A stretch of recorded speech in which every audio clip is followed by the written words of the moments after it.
கொடியேற்றுதல் என்பது அரசியல் தொடர்பான வார்த்தை. சத்துருக்களை முறியடித்து அவர்கள் தேசத்தை சுதந்திரிப்பதின் அடையாளமே கொடியேற்றுதல் தான்.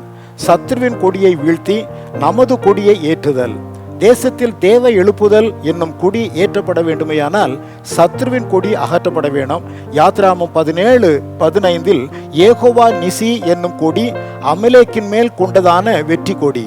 சங்கீதம் 64 சத்தியத்தின் நிமித்தம் ஏற்றப்படும் இரட்சணிய கொடி. ஏசாயா 62:10 காணப்படுவது அதிகார கொடி, அரசியல் ஆதிக்க கொடி. நம் இந்திய தேசத்தில் தேவ எழுப்புதல் ஏற்பட வேண்டுமையானால் அறைக்குள் அமர்ந்து பேசிக்கொண்டிருப்பதினால் ஒன்றும் ஏற்படாது. இந்திய கிறிஸ்தவம் செய்யும் தவறே பேசுவது பேசுவது பேசுவதுதான், செயல்படாத பேச்சு. என்னத்திற்கு உதவும்?